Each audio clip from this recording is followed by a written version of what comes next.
And I mean, on that topic, Italy, as I mentioned before, World Cup qualifying. So Thursday, North Macedonia. Hopefully, that should be an easy win. There's no such thing as an easy win, but it's at home. It's in Palermo. North Macedonia, they're missing El Mas due to suspension. I think the game everyone is talking about is Tuesday against Portugal, even though it hasn't even been decided yet. Obviously, the players are going to tell you they're focused on North Macedonia. That's you know that very well. That's very true. It's us fans that are focused on Portugal. Well, I guess we'll start with the North Macedonia game. Do you think do you think the players will have any trouble focusing on that game or do you think they're focused on Thursday and they'll go out and try to win? And what do you think about the game? Do you think there's a chance that Italy loses? Look, there's always a chance, of course, and I don't think they're going to go into the game already thinking about Tuesday. Like, that's not because if you lose Thursday, you're out. So Macedonia at the Euro didn't do that bad. Their games were close. They'll probably come in and defend and keep it tight. So when you have those types of games, it's not always, sometimes it's easier to play against England that's going to play run and gun than to play against North Macedonia that might close everything down and just sit on the edge of their box and do everything just to bring it to PKs or extra time. They have nothing to lose. It's Sandro. They have nothing to lose technically. Exactly. They have that mentality. So exactly. So I think the spirit of the group was fantastic. Massive high after the Euro. They didn't qualify. A couple of penalty shots missed. Tied another game, so you lose some points there. So that's the reason they didn't qualify. It's normal. Like when you get to that height of success, there's going to be a drop. Then there's the injuries that came into effect and all this stuff. But look, I think Thursday, I think they're just going to have to do what they did at the Euro and just attack from minute 1 to minute 90. Don't play afraid. Play to attack. Play to go score 3 goals. If you scored goals against England, you scored goals against all the top countries in the world in the last 2 years, because they've lost how many games in the last 2 years? Like one, I think. Was it one? The one Nations League against Spain? Was it not that? Yeah, it was that one. Exactly. So 40 odd games. Exactly. So we shouldn't be afraid of anybody. We got to go into this game. North Macedonia is going to do their thing like they're supposed to, and I mean, if we're hesitant because we're missing a couple of guys, I mean, we're Italy. We should have a lot more than a couple of guys available to us, So that's for sure. There's young, dynamic players. There's Raspadori. There's Zaniolo. There's Pellegrini. There's a lot of good young players, a lot of good, energetic young guys, and Bastoni and all these guys, and Donnarumma, and it's time that these guys start taking the lead and get us to the next step, No, for sure. And if there's anything with the Italians and Italy as a team, when they're put maybe backs against the wall, when they're in this type of quote unquote danger, if you will, it's usually when they shine the brightest, right? There's something that goes wrong, Italy prevails. We've seen it time and time again. Perfect example, obviously, was the Euro after the disaster in 2018. We saw it firsthand. So I'm with you, and I was listening to obviously Mancini, the short clips that they posted on their social media, the Azzurri. We want to win the World Cup. We want to make a deep run. We want to be at Qatar. These games have to be not a walk in the park, but they have to be wins. They have to be we have to get the job done, however that may be. So I think for people saying that the mindset is a bit still off, I don't want to say yes or no. I'm going to stick to that. I think these guys are set. They know what's at stake. They went on such a high. They know what it takes to win. So I don't think the mentality is there. And again, Sandro, I don't know if you're on the same boat or not. I know I have, and the guys more or less have as well. In Mancini we trust. We've been saying it time and time again. We sound like a broken record, but we put our faith in Mancini. Now, we got the call-ups. Everybody had an opinion about the call-ups. You mentioned some good names in the attack, but Sandro, if there's one thing that many people like to discuss is the attack for Italy, right? It seems to be, and it's unfortunate because I think the players are there, but it's been always the focus of many Italian fans' attention. The striker, the attack. Now we're without Chiesa, Sandro. And we did get a question on, I believe this was Twitter, by Dorian DeFazio, that kind of gives you a bit of a situation. And we're assuming that front three is going to be Insigne, Immobile, Berardi. I would think that we can all agree. I don't know if, Sandro, you had any other things to say about that? Yeah, maybe Pellegrini might be an option as well. I mean, so true.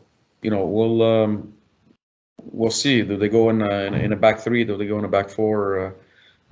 Look, I think at the Euro they showed us that they played the same formation the whole time. Yeah. So they, and they always did the same type of thing on the pitch in their offensive organization. Immobile is going to be the guy that we have to look towards. I like Raspadori because he brings, a little bit of this hunger for that net. Change of pace. For me, obviously, if we had Balotelli at his prime, that would help us a lot. But unfortunately, he's not there anymore, and I guess he didn't do well enough in January at the camp that they had. So, look, start with Immobile. He did well in some of the games at the Euro, and then go from there. I mean, you have options. So, look, at the Euro, Locatelli scored 2, Barella scored another one, Insigne scored another one. Like, it needs to come from multiple areas. Sources, Nowadays, there aren't many guys that, it's all about them. Like, there's, a little bit Benzema, a little bit Lewandowski, but most of the clubs, it's a mixture of goals from a little bit from everywhere. Right? For sure, especially with Italy. And you kind of answered that question, right? So he kind of put like a situation at hand with the question. He's like, if it's the 60th minute and the Insigne, Immobile, Berardi, we'll go with that. That's the front three, the trident that Mancini goes with. Is struggling to score. Who would be your first attacking option off the bench? You mentioned Raspadori. Is Scamacca another name for you, or is that off? Look, Scamacca could be. I just hope that, because I'm a fan, Sandro. I like Scamacca as an option. I think he's the future of the number 9. But then it's all about like how you want to, like when they played Sweden and they didn't qualify for the Euro 18, they had Belotti on the field, and you're crossing the ball. And now the Swedish are all 6'4", 6'5", and you don't win one ball in the air. So what's the point of crossing the ball in the box like the whole game? Yeah. Spain has showed us over the years, Manchester City with Guardiola, and now, Barcelona with Xavi and Barcelona of the past. Like, you don't need to have only big players. Like, it could be an option, but you need to be able to attack in multiple ways and not just focus on one single way of doing it. I mean, the goals we scored at the Euro came in multiple ways. And that's going to be the key. That's going to be the key. I don't know if Emerson's going to start at left back, but him and Insigne on the left are the combination play. How they're going to work together is going to be really important. And then our midfield, guys plunging in the box, and Locatelli or not Berardi, but Barella. How they're going to get into the box. You need to be able to get there with multiple options, And just looking at Italy as a whole, I don't know about you guys because I want to know how you feel, Adriano, too. But I was thinking about this today. I feel like there's a lot more pressure now than 8 months ago because in the Euros it was just go out, have fun. This is a good time. If they lost in the semis, if they lost in the final, nobody would be mad. This time, if they lose, there's going to be another serious consequences. There's going to be a deep dive into Italian soccer. You can't miss 2 World Cups in a row. So, Sandro, how do you feel about these games? Simple question: is Italy going to be in the World Cup? Look, Italy's going to be in the World Cup. There you go. Grande. For me, they're going to be. Grande, Sandro. I mean, we have no choice. But I don't like the format that they came up with. It's exciting. It's probably going to be exciting, but I don't like it. It just because it just it doesn't help the teams that have performed in the past months. In the past couple of years. How is it? And I don't want to talk about fairness or whatever, but back prior to this, it was the top seeds, bottom seeds, and every top seed was seeded with a bottom seed, and they played home and away, and let's go. Yeah. And now you're playing. Every group has 2 top seeds and 2 bottom seeds, but now it's win or lose and you're out. It's exciting for the fans. It's not going to be exciting for us because it's going to be so stressful. But, you're looking at this group, and it ends up being Italy, Portugal, Turkey, who is a massive soccer nation as well.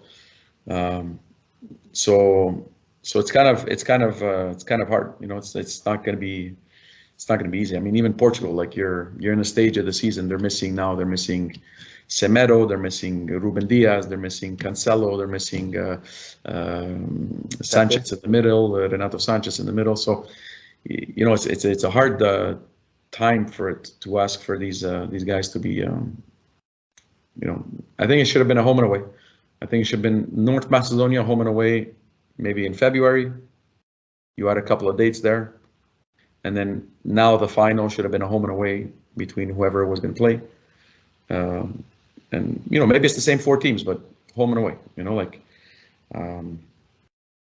And even the fact that like in CONCACAF you have one type of qualifying, in South America you have another type of qualifying. In Africa it's really, really difficult as well. Like there it's even more difficult than in Europe, and it's like, why can't we have like the same type of format? And I like the South American one, because it's a standings, more or less, when you've played 12 games, like more or less the guys that deserve to be there are there, so it's gonna be exciting, but I think Portugal is gonna have a really tough time with Turkey, in my opinion. I really think that game is going to extra time, and it's not going to be easy for Portugal. We might have a little bit easier time, and then we'll see in the finals next Tuesday. Yeah, and listen, we're talking in a matter of 4 days. We're already talking about the final of that. So I'm going to jump on to what you're saying, Sandro, about the whole format and how, and again, we don't want to sit on our show and talk about fairness, UEFA, this, politics, that, whatever. But how is it that Italy and Portugal, they have the chance to, one, be eliminated and one, be in the World Cup? Like, these nations should both be in the World Cup. They are top nations. They have top players. They should be in the World Cup. You look at some of these other groups and how things panned out, and it's like, really? Like, how wasn't this done a bit better? But anyways, we're not going to get into that. I don't want to say all about that. But I mean, I'm going to have to agree with Sandro. I mean, Italy has to make the World Cup. I think it's a no-brainer. I think we've dealt with that bad time in our history. It was something that they hadn't seen in over 60 years, if I'm not mistaken, at the time. So it's something that, and I remember speaking about it when that happened. I mean, obviously we were pissed, we were upset. It's something we've never witnessed as cultural fans, obviously. So it was a first for many. I think this is obviously a new Italy. I think this is an Italy that has changed from obviously that dark time that we don't like to speak about too very much in 2018. But I mean, again, we can sit and discuss the call-ups all night. We can sit and and say, oh yeah, but this person should have been there, that person shouldn't be there. At the end of the day, these are 2 games, these are 2 finals, in my opinion, that just you have to win. So you have to get the job done. How good they'll do in Qatar, maybe we can have Sandro on again at one point and speak about that. Sure, but for now, these are 2 finals. These are the games that we have to do. And again, it puts it goes back to putting our trust into Mancini and company, the veterans of the team. This is still a young squad, but there are those vets, and I think if we win something this summer, this is more than just a team. This is a family, and the hard work and the good work put by this squad usually prevails in results afterwards. When you put in the work, you prevail. So I'm putting obviously my faith in Italy. I mean, we're going to be nervous for sure. That's besides the point as Italians, but we have no choice but to believe. Am I right, Sandro? Yeah, for sure. And look, our midfield is world class. Yeah. There's Verratti, there's Jorginho, Barella, Locatelli, Tonali, Pellegrini. The list goes on. Exactly. So we're really deep in the midfield. It's interesting. You have Pellegrini that can play a little bit of everywhere, which is good. You have a great option there. At the back, you're lacking Chiellini, you're lacking Bonucci, that are, whether they're not there, whether they're injured, like they're not healthy. It's like so that's definitely going to be a big piece that's missing. But like I said, I mean, at a certain point, you're going to have to turn the page and find other solutions. If they do go to the World Cup, which I think they are going to go to the World Cup, I think they're going to do well, because it's going to be in a period of the year where they're going to be healthy. And usually Italians, when they get to the end of the season, they struggle because they're tired and they're kind of spent with most European countries. So it's going to be quite cool to see the World Cup in November, December, because it's going to be a little bit of a different dynamic, I think.